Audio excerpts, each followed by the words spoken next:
Hi guys, I hope you all are doing good. तो आज का हमारा टॉपिक है parasitic adaptation in platyhelminthes and aschelminthes. तो सबसे पहले इंट्रोडक्शन में हम अडेप्टेशन के बारे में पढ़ते हैं कि अडेप्टेशन क्या होता है। It refers to the any feature of an organism that enables an organism to exist under the condition of its habitat is called adaptation. Adaptation जो क्या होता है, अडेप्टेशन एक ऑर्गेनिज्म का फीचर होता है कि वो एक अपने हैबिटेट में किस तरह से अपने आप को अडेप्ट करता है उस एनवायरमेंटल कंडीशंस में, कि वो कैसे अपनी लिवलीहुड अपने सर्वाइवल में हेल्प करे। ठीक है, अडेप्टेशन नेसेसरी है। क्यों नेसेसरी है? वो हमें हेल्प करता है with stand adverse condition of the environment. जो इन्वायरमेंट में एडवर्स कंडीशन होती है उसके अगेंस्ट हम सर्वाइव कर सके, इसलिए एडेप्टेशन का बहुत बड़ा रोल है इसमें। दूसरा है to use maximum benefit from the environment. जिस एनवायरनमेंट में हम रह रहे हैं हमें उसका बेनिफिट मिलना चाहिए। बेनिफिट किस वे में मिलना चाहिए? हमें उस इन्वायरमेंट में सर्वाइव हो जाना चाहिए। तो अडेप्टेशन ये हेल्प करता है। पैरासाइट्स क्या होते हैं? हम पैरासाइट्स के बारे में देख लेंगे।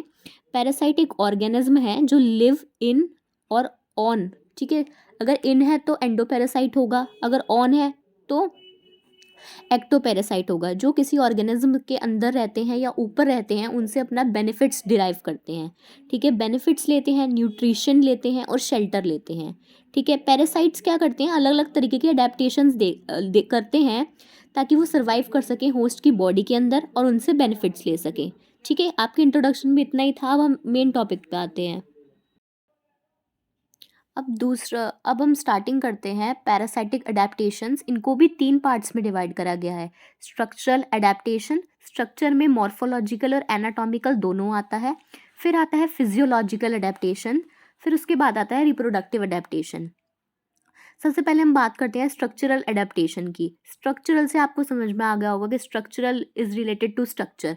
मॉर्फोलॉजिकल हो गया ऊपर का अपीयरेंस और एनाटॉमिकल हो गया अंदर का स्ट्रक्चर ऑफ द ऑर्गेनिज्म। तो सबसे पहले है dorsoventrally flattened body to avoid friction from the host. जो उनकी बॉडी होती है वो वेंट्रली फ्लैटन्ड हो जाती है। जो बॉडी होती है वो फ्लैट हो जाती है ताकि वो उन निश में, जिस हैबिटेट में, जिस प्लेस में वो रह रहे हैं उस प्लेस में वो फिट हो सके अच्छे से। दूसरा है reduce sensory organs in endoparasites. जो सेंसरी ऑर्गन्स होते हैं, जो सेंस ऑर्गन्स होते हैं, वो सेंसिटिविटी, मतलब कोई भी स्टिमुलाई आएगा, स्टिमुलाई के अकॉर्डिंग रिएक्ट करते हैं, तो उनको रिड्यूस कर दिया क्योंकि उनका इतना यूज़ नहीं है ना इन एंडोपैरासाइट में, इसलिए उनको क्या कर देते हैं? रिड्यूस कर देते हैं। Reduce sensory organs in endoparasites. तीसरा है reduced body size to occupy the niche. तो उनका बॉडी साइज भी वो कम कर देते हैं, छोटा कर देते हैं, स्लिम कर देते हैं, ताकि वो जो निश है, निश क्या होता है? फंक्शनल एरिया जिसमें किसी ऑर्गेनिज्म रहता है, अपना रिप्रोडक्शन करता है, अपनी ग्रोथ करता है, उसको निश बोलते हैं। तो उस निश में फिट होने के लिए जो एक स्पेसिफिक निश उनको मिल गई है ना। होस्ट बॉडी कैसी भी हो सकती है, छोटी हो सकती है, बड़ी हो सकती है। ठीक है, उस हिसाब से वो अपना बॉडी साइज को रिड्यूस कर देते हैं। चौथा है हैव अटैचमेंट ऑर्गन्स। जो पैरासाइटिक ऑर्गेनिज्म होते हैं जैसे प्लेटीहेल्मिन्थीज, एस्टेलमेंथीज, वो क्या करते हैं? अटैचमेंट ऑर्गन्स उनके पास होते हैं। जैसे रॉस्टेलियम होता है, ये सारा हेड रीजन में होता है। हुक्स होते हैं, सकर्स होते हैं, टीनिया सोलियम में भी, जैसे आपने देखा होगा। फिर फिफ्थ है बॉडी कवर्ड होती है थिक टेग्यूमेंट से। क्यूटिकल भी बोल सकते हैं, टेग्यूमेंट भी बोल सकते हैं। वो क्या करती है? जब होस्ट के डाइजेस्टिव सिस्टम में वो रहते हैं तो एक जो होस्ट के अंदर बहुत सारे डाइजेस्टिव जूसेस होते हैं। वो डाइजेस्टिव जूसेस जो होते हैं वो होस्ट के, मतलब फूड को डाइजेस्ट करने के लिए होते हैं। जब ये होस्ट की बॉडी पे फीड कर रहे हैं, डाइजेशन में जब ये उधर रहते हैं, तो क्या करते हैं? इनके अंदर एक थिक टेग्यूमेंट होता है जो इनको प्रोटेक्ट करता है उन डाइजेस्टिव जूसेस से। अब हम नेक्स्ट के बारे में पढ़ते हैं। अब इसी के अंदर एक सब टॉपिक आता है degeneration of locomotory organ, circulation system, nervous system, sensory organs and alimentary canal या ऑर्गन्स ऑफ न्यूट्रिशन। तो हम इसे एनाटॉमिकली में ही ले लेते हैं क्योंकि हम इंटरनल बॉडी पार्ट्स की बात करते हैं, तो ये एडेप्टेशन है, एनाटॉमिकली एडेप्टेशन है। तो सबसे पहले डीजेनरेशन का मतलब क्या होता है मैं आपको ये बताती हूँ। डीजेनरेशन का मतलब होता है पार्शियली या होली लॉस्ट, ठीक है।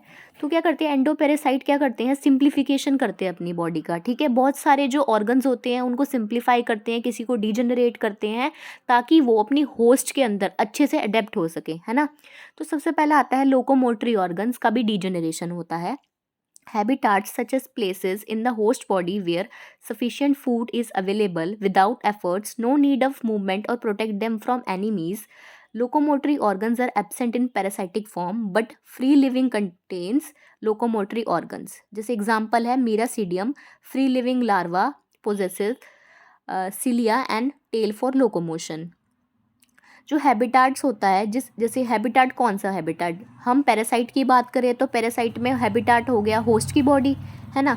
होस्ट की बॉडी में जब उनको खाना मिल रहा है अच्छे से किसी एफर्ट्स के बिना और मूवमेंट के बिना, उनको सब कुछ मिल रहा है, उनको प्रोटेक्शन मिल रही है होस्ट की बॉडी की वजह से, तो लोकोमोटरी ऑर्गन का तो कोई मतलब ही नहीं बनता उनके अंदर, है ना। लोकोमोटरी ऑर्गन किसके लिए होता है, मूवमेंट के लिए होता है। मूवमेंट किस लिए, फूड के लिए, अपने आप को प्रे से बचाने के लिए, अपनी खुद की प्रोटेक्शन के लिए लोकोमोशन होता है। पर जब उनको खुद ही सब कुछ एक जगह पे मिल रहा है तो लोकोमोटरी ऑर्गन्स उनके लिए कोई यूज़फुल नहीं है, इसलिए वो क्या करते हैं, वो अपना लोकोमोटरी ऑर्गन सिंप्लीफाई कर देते हैं, रिड्यूस्ड कर देते हैं या डीजेनरेट कर देते हैं। पर जो फ्री लिविंग ऑर्गेनिज्म रहते हैं, प्लेटीहेल्मिन्थीज या एस्केल्मिन्थीज होते हैं, फ्री लिविंग होते हैं, जो पैरासाइटिक फॉर्म में नहीं होती, जैसे मीरासीडियम लार्वा है, फ्री लिविंग लार्वा है, तो वो क्या करता है, सिलिया और लोकोमोटरी ऑर्गन्स कंटेन करता है लोकोमोशन के लिए, ठीक है। अब दूसरे में आता है circulatory system. Circulatory system absent होता है। Circulatory system is primarily for transportation of nutrients not required in parasitic form. जो सर्कुलेटरी सिस्टम होता है वो ज़्यादातर एब्सेंट रहता है या वेल डेवलप्ड नहीं रहता, क्योंकि पैरासाइटिक फॉर्म के लिए ये जो न्यूट्रिएंट्स की ट्रांसपोर्टेशन है ये रिक्वायर्ड नहीं होती, ठीक है ना, क्योंकि उनकी बॉडी साइज़ बहुत छोटा होता है, उन्होंने रिड्यूस कर दिया होता है कि न्यूट्रिएंट्स अपने आप ट्रांसपोर्ट हो जाते हैं, तो इसलिए सर्कुलेटरी सिस्टम तो एब्सेंट है या वेल डेवलप्ड नहीं होता बहुत ऑर्गेनिज्म में। एक्सेप्शंस होती हैं, बट ज़्यादातर अगर हम रेगुलर बात करें, जनरल कैरेक्टरिस्टिक्स की बात करें, तो सेलकुलर सिस्टम है, सर्कुलेटरी सिस्टम है, वो ज़्यादा डेवलप्ड नहीं होता। अब नेक्स्ट पे जाते हैं हम। सर्कुलेटरी सिस्टम के बाद आता है नर्वस सिस्टम, प्लेटीहेल्मिन्थीज का ही और एस्केल्मिन्थीज का ही, ठीक है। ज़्यादातर इन दोनों में नर्व रिंग होती है, नर्व कॉर्ड्स होती हैं। वेल डेवलप्ड नर्वस सिस्टम हम नहीं कह सकते, नर्व रिंग और नर्व कॉर्ड्स ही होती हैं। पैरासाइट्स को चाहिए भी नहीं होता नर्वस सिस्टम वेल डेवलप्ड, ठीक है। जो नेमाटोड्स होते हैं उनमें गैंग्लिया होता है और नर्व्स होती हैं, ठीक है। अब हम आते हैं सेंसरी ऑर्गन्स पे, एब्सेंट होते हैं या रिड्यूस्ड होते हैं। Sense organs are required for quick response to stimuli. Parasites in host are safe stable environment not required sense organs. जो ट्रेमेटोड्स होते हैं उनमें सेंस ऑर्गन्स एब्सेंट होते हैं, ठीक है, बट टेंगो रिसेप्टर्स होते हैं। टेंगो रिसेप्टर्स होते हैं, बल्ब लाइक होती है, बल्ब की जैसी नर्व एंडिंग्स होती हैं जो सेंसिटिव होती हैं, उतनी ही सेंसिटिव होती हैं स्टिमुलाई के अकॉर्डिंगली। प्लेटीहेल्मिन्थीज में क्या होता है, आई स्पॉट्स होते हैं, आई की तरह दिखते हैं पर आई स्पॉट्स नहीं होते, हेड रीजन में प्रेजेंट होते हैं। ये सेंसिटिव होते हैं लाइट के अकॉर्डिंगली अपने आप को ये सेंसेशन दिखाते हैं, ठीक है। और एम्फिड्स और पेपिले किस में होते हैं, एस्केल्मेंथीज में। एम्फिड्स और पेपिले ये सेंस ऑर्गन की तरह वर्क करते हैं। अब हम बात करते हैं alimentary canal in platyhelminthes and aschelminthes. Alimentary canal में क्या होता है, मस्कुलर फेरेनिक्स होता है, ये नेक रीजन में प्रेजेंट रहता है एस्केल्मेंथीज में। Only one opening in alimentary canal mouth में। जो प्लेटीहेल्मिन्थीज का जो एलिमेंट्री कैनाल होता है वो वेल डेवलप नहीं होता, खाली एक ही ओपनिंग होती है जो होती है माउथ से। जो इनका हम कह सकते हैं कि जब ह्यूमन का वेल डेवलप्ड एलिमेंट्री कैनाल है, माउथ भी है, एनस भी है, पर इनकी एनस एब्सेंट रहती है, तो हम इनको कह सकते हैं इनकम्प्लीट एलिमेंट्री कैनाल है प्लेटीहेल्मिन्थीज में। जबकि एस्केल्मेंथीज में मस्कुलर फेरेनिक्स नेक रीजन पे प्रेजेंट रहता है। हम नेक्स्ट पे जाते हैं, मॉर्फोलॉजिकल फॉर्म के बारे में बात करते हैं। सबसे पहले बॉडी की फॉर्म के बारे में बात करते हैं। जो बॉडी फॉर्म है वो अडेप्टेड हो जाती है या वो चेंज कर देते हैं, रिड्यूस कर देते हैं, डीजेनरेट कर देते हैं उस फॉर्म को रिबन लाइक में, लीफ लाइक में, flattened cylindrical structure to totally include in particular niche. जैसे मैंने आपको बताया था, किसी निश में टोटली फिट होने के लिए, इंडल्ज होने के लिए ये अपनी बॉडी फॉर्म को चेंज कर देते हैं लीफ लाइक स्ट्रक्चर में, फ्लैटर्न स्ट्रक्चर में, रिबन लाइक स्ट्रक्चर में, सिलेंड्रिकल फॉर्म में। तो कुछ एग्जाम्पल देख लेते हैं। फेसियोला में सिलेंड्रिकल फॉर्म होती है, लीफ फॉर्म भी होती है, लीफ लाइक सिलेंड्रिकल फॉर्म रहती है, ठीक है। साइचिस्टोमियस, ठीक है, उसमें होता है सिलेंड्रिकल फ्लैटर्ड फॉर्म रहती है। टीनिया सोलियम होता है, उसमें रिबन लाइक फॉर्म रहती है, ठीक है। अब हम प्रोटेक्टिंग कवरिंग देख लेते हैं। क्यूटिकल, टेग्यूमेंट्स जो होते हैं। In gut parasite, tapeworm, nematodes, cuticle become thick. जो क्यूटिकल होती है वो उनकी आउटर कवरिंग रहती है, वो थिक हो जाती है, एंजाइम रेजिस्टेंट हो जाती है। एंजाइम रेजिस्टेंट मतलब जो हमारे डाइजेस्टिव सिस्टम में एंजाइम्स रिलीज होते हैं उनके अगेंस्ट, मतलब रेजिस्टेंस कॉज कर, मतलब बन जाता है एक रेजिस्टेंस की, उनकी वजह से उनकी डेथ नहीं होती। Not digested by the host digestive juices. इन ट्रेमाटोड्स में क्या होता है, जो आउटर टेग्यूमेंट्स होती है उसमें स्पाइंस हो जाते हैं, स्केल्स हो जाते हैं। इस चीज़ से क्या होता है, प्रोटेक्शन मिलती है उस पैरासाइट को, किसके अंदर, होस्ट की बॉडी के अंदर, ठीक है। अब मस्कुलेचर की बात करते हैं। मस्कुलेचर मतलब मसल्स, ठीक है। टेप वॉर्म्स में भी होते हैं ज़्यादातर, ठीक है ना। Muscles are well developed, necessary for undulating movement. Undulating movement a kind of locomotion, okay, movement like a wave. जैसे आप पानी देखते हो, पानी में वेव मूवमेंट होती है, अंडुलेटिंग मूवमेंट वेव की तरफ, ठीक है। किसके अंदर, जब हम मसल्स को या मस्कुलेचर को डेवलप्ड हो जाता है तो मूवमेंट्स अलग अलग देखी जाती है, किसके अंदर, पैरासाइट्स के अंदर, ठीक है। वो क्या करते हैं, उसमें enable them to distribute the long body in the host intestine. Host की इंटेस्टाइन के अंदर कितने अच्छे से वो अडेप्ट कर पाता है, मूवमेंट कर पाता है। पेरिस्टलेसिस मूवमेंट, अपनी ही जगह पे उनको मूवमेंट होनी, पेरिस्टलेसिस मूवमेंट होती है। अंडुलेटिंग मूवमेंट, वेव की तरफ मूवमेंट। ये सब किसकी वजह से हो जाता है, वेल डेवलप्ड मसल्स, किनके अंदर, पैरासाइट्स के अंदर, ठीक है। अब नेक्स्ट हम देखते हैं, अब हम इसके बारे में पढ़ते हैं, ऑर्गन्स फॉर अटैचमेंट, ठीक है। Suckers, hooks, adhesive organs, rostellum, ये सारे क्या हैं, ये सारे हैं ऑर्गन्स फॉर अटैचमेंट, ठीक है। वेंट्रल एंड ओरल सकर्स कहाँ प्रेजेंट होते हैं, फेसियोला में। फेसियोला में 2 सकर्स प्रेजेंट होते हैं, वेंट्रल एंड ओरल सकर्स, ठीक है। टीनिया सोलियम में 4 सक्कर प्रेजेंट होते हैं जो स्कॉलेक्स रीजन में होते हैं। स्कॉलेक्स रीजन क्या, उनका हेड रीजन है। अब ये सारा था हमारा फर्स्ट पार्ट, ठीक है, स्ट्रक्चरल अडेप्टेशन। अब फिजियोलॉजिकल अडेप्टेशन पे आते हैं। फिजियोलॉजिकल अडेप्टेशन मतलब एनवायरनमेंट से रिलेटेड, कंडीशन से रिलेटेड, इन्वायरमेंटल कंडीशन से रिलेटेड।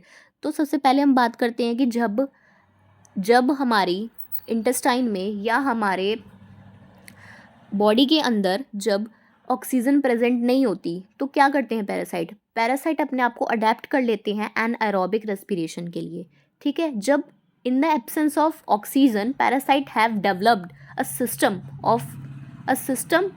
ऑफ एनाएरोबिक रेस्पिरेशन, ठीक है। अब दूसरा है पीएच टॉलरेंस। तो पैरासाइट्स की कौन सी पीएच टॉलरेंस रहती है, प्लेटीहेल्मिन्थीस की बात हो रही थी, एस्केल्मिन्थीस की बात हो रही थी, उनकी पीएच टॉलरेंस रहती है 4 to 11, मतलब बेसिक रहती है, ठीक है, और न्यूट्रल से ज़्यादा रहती है किसी किसी में। ओस्मो रेगुलेशन की बात करते हैं। इंटेस्टाइनल टेप वॉर्म्स होते हैं, वो ओस्मो रेगुलेशन क्या होता है, वाटर का इनटेक आउटटेक, सॉल्ट का इनटेक आउटटेक, ठीक है ना। तो उनका ज़्यादा हाई रहता है, मीडियम से ज़्यादा ओस्मो रेगुलेशन रहता है, जिसकी वजह से वो क्या करते हैं, न्यूट्रिएंट्स को एब्जॉर्ब कर लेते हैं। कहाँ से, होस्ट की बॉडी से, होस्ट के इंटेस्टाइन की वॉल से वो अपने आप का क्या कर लेते हैं, न्यूट्रिएंट्स एब्जॉर्ब कर लेते हैं, ठीक है ना।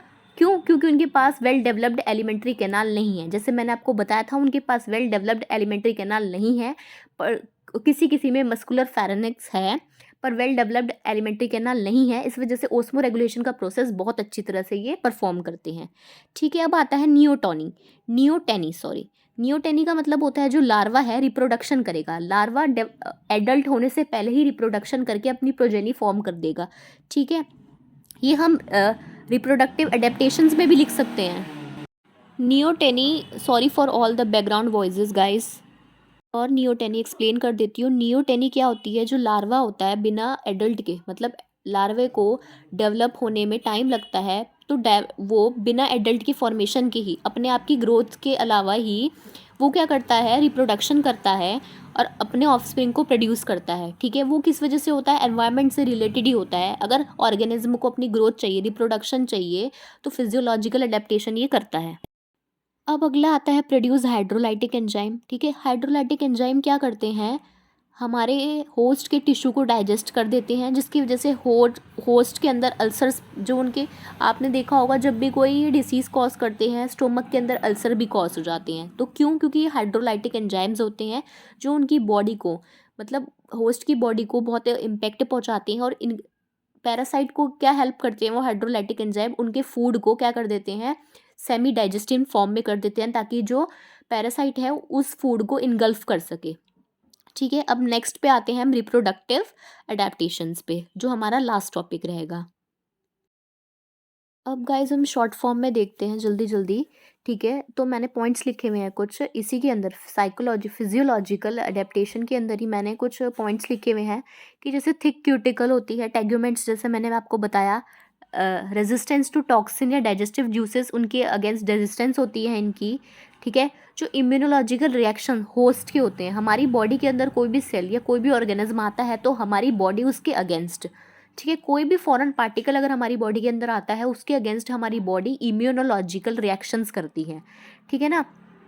तो इन पैरासाइट्स के अंदर एक एबिलिटी होती है कि उनको क्या कर ले, एस्केप कर ले, उनसे छुप जाए, या इस तरह से करे कि बॉडी को पता ही ना लगे कि इम्यूनोलॉजिकल रिएक्शन कर ही ना पाए बॉडी। ठीक है, ऐसे कुछ मैकेनिज्म ये डेवलप करते हैं। ठीक है, एंटी होस्ट एंजाइम कंपाउंड्स, ठीक है, जो होस्ट डाइजेस्टिव जूसेस निकालता है या एंजाइम्स निकालता है डाइजेशन के लिए और किसी भी फॉरेन पार्टिकल को डेथ करने के लिए, उनको मारने के लिए हमारी बॉडी डाइजेस्टिव जूसेस निकालती है। ठीक है, जो हमारी फूड को भी क्या करते हैं, डाइजेस्ट करते हैं। तो उनके against anti host enzyme compounds बनाती है पैरासाइट की बॉडी। ठीक है, अब हम आते हैं लास्ट टॉपिक पे, रिप्रोडक्टिव एडेप्टेशन। तो सबसे पहले एडेप्टेशन में आता है हर्माफ्रोडाइटिज्म, मतलब दोनों सेक्सेस प्रेजेंट होंगे, मेल और female.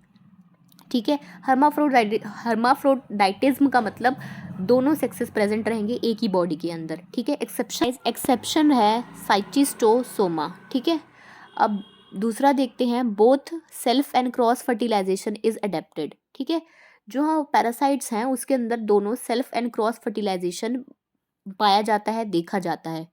Multiplication of reproductive organs in proglottids. Proglottids क्या होता है, जो पैरासाइट्स होते हैं उनके अंदर सेगमेंट्स होते हैं।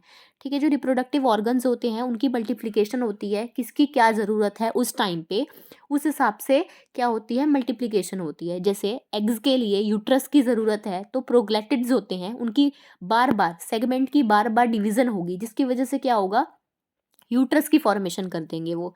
ठीक है, कॉम्प्लेक्स लाइफ साइकिल रहती है, मतलब एक होस्ट से ज़्यादा इन्वॉल्वमेंट रहती है, मतलब कई बार 2 होस्ट होते हैं, कई बार 3 होस्ट रहते हैं, रिजर्वियर होस्ट भी हो सकते हैं। तो ये लाइफ साइकिल काफ़ी कॉम्प्लेक्स रहती है इनकी। ठीक है, एफिशिएंट रिप्रोडक्टिव सिस्टम, मतलब एफिशिएंट रिप्रोडक्टिव सिस्टम का मतलब रिप्रोडक्टिव सिस्टम वेल डेवलप्ड है, ओवरीज भी प्रेजेंट है, टेस्टिस भी प्रेजेंट है, फॉलिकल्स भी प्रेजेंट है पैरासाइट्स के अंदर। सेकेंड लास्ट रहता है लार्ज एग्स प्रोडक्शन। ठीक है, जो एग्स की क्वांटिटी रहती है पर रिप्रोडक्शन वो बहुत ज़्यादा रहती है। ट्रेमेटोड्स और टीनिया का हम एग्जांपल लेते हैं, थाउजेंड्स ऑफ एग्स बनाते हैं वो। लार्वर मल्टीप्लिकेशन बता दिया मैंने, जो लार्वा होता है सेक्सुअल रिप्रोडक्शन तो करते ही करते हैं, जैसे मैंने पिछले में बताया था, असेक्सुअल रिप्रोडक्शन भी करते हैं, बाइनरी फिजन भी करते हैं, स्पोरोसाइट्स भी बनाते हैं, और उससे क्या होता है, लार्वा का मल्टीप्लिकेशन होता है, उनकी प्रोजेनी इंक्रीज होती है। तो गाइज यही कुछ था पैरासाइटिज्म का अडेप्टेशन। अगर आपको ये वीडियो पसंद आई हो तो आप लाइक करना, शेयर करना, सब्सक्राइब करना। और मैंने बहुत सारी शॉर्ट्स में, जो शॉर्ट्स वीडियोस होती हैं उसके अंदर बहुत सारे नोट्स डाले हुए हैं। ठीक है, मैं सबकी वीडियोस तो इतना टाइम रहता नहीं है मेरे पास, तो मैं उसके शॉर्ट्स में नोट्स डाले हुए हैं, आप प्लीज़ सब्सक्राइब करना, आपके पास वो नोट्स आएंगे। बहुत इंपॉर्टेंट है, बहुत प्रिसाइज नोट्स हैं, फालतू लिखने का कोई फ़ायदा नहीं होता, तो प्रिसाइज नोट्स हैं, पॉइंट वाइज हैं, आप सब्सक्राइब करना तो आपको ज़रूर मिलेंगे। Thank you guys.